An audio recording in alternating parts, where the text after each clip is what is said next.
Kasus anak istri pejabat pusat dan daerah yang suka pamer masih menjadi pergunjingan publik. Kekayaan para pejabat dalam jumlah jumbo disebut tak sebanding dengan profil penghasilan mereka hingga memicu kecurigaan mendalam.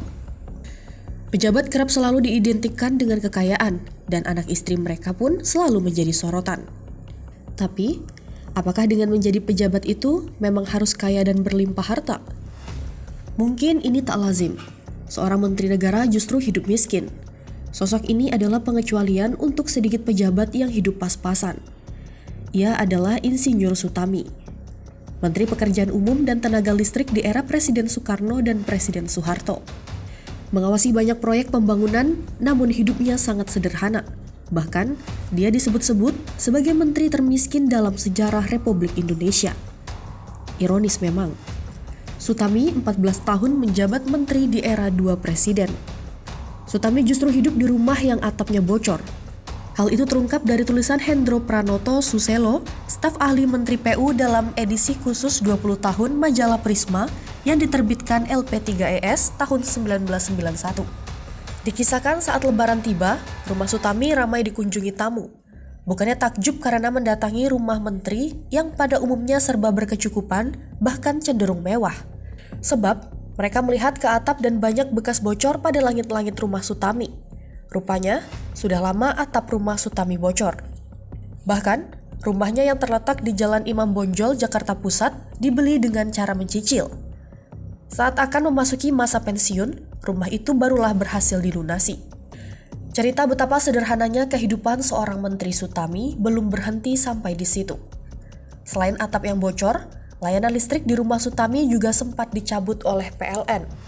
Ini terjadi di kediaman pribadi Sutami yang ada di kota Surakarta. Sutami ketika itu memang sempat kekurangan uang, sehingga ia terlambat membayar tagihan listrik. Alhasil, PLN pun melakukan pencabutan layanan sementara untuk kediaman Sutami.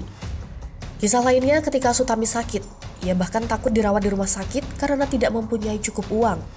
Ia baru mau dirawat di rumah sakit ketika pemerintah turun tangan. Selama menjalani perawatan medis di rumah sakit itu, Presiden Soeharto kerap menjenguk Sutami. Semua itu terjadi akibat Sutami yang tak pernah mau memanfaatkan fasilitas negara secara berlebihan.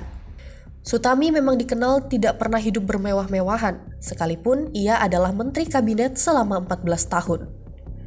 Saat tak lagi menjadi menteri di tahun 1978, dia pun mengembalikan semua fasilitas negara yang pernah ia terima. Sutami lahir di Surakarta, Jawa Tengah, 19 Oktober 1928. Dikutip dari Intisari, Sutami menghabiskan masa kecilnya di kota itu hingga bersekolah di SMA Negeri 1 Surakarta. Selanjutnya, Sutami melanjutkan pendidikan dengan berkuliah di Institut Teknologi Bandung ITB hingga mendapatkan gelar insinyur. Sutami ditunjuk menjadi Menteri Negara diperbantukan sejak era Kabinet Dwikora tahun 1964 di bawah kepemimpinan Presiden Soekarno. Ia kemudian dipercaya menjadi Menteri Koordinator Pekerjaan Umum dan Tenaga untuk urusan penilaian konstruksi. Karirnya berlanjut dengan mengisi jabatan yang sama pada Kabinet Dwikora II tahun 1966. Jabatan sebagai seorang menteri masih terus melekat pada Sutami, setidaknya hingga tahun 1978. Selama itu, sosoknya dikenal sebagai pribadi yang sangat sederhana, sehingga begitu dipercaya oleh Soekarno dan Soeharto. Setelah kondisi sakit, Insinyur Sutami meninggal dunia pada 13 November 1980, saat usianya menginjak 52 tahun. Ia diketahui mengidap penyakit liver yang diduga terjadi akibat Sutami sibuk bekerja tanpa memikirkan kesehatannya. Meski hidup dalam kondisi serba pas-pasan, selama menjabat sebagai Menteri PU, Sutami telah menorehkan banyak karya gemilang. Pada eranya, Jembatan Semanggi yang hingga kini menjadi salah satu ikon Jakarta dibangun. Di bawah masa kepemimpinannya, beragam proyek-proyek besar lainnya juga berlangsung. Misalnya renovasi gedung DPR, pembentukan Waduk Jatiluhur, hingga pembangunan Bandara Ngurah Rai di Bali dan Jembatan Ampera di Palembang. Ia dikenal memiliki keahlian arsitektur yang mumpuni.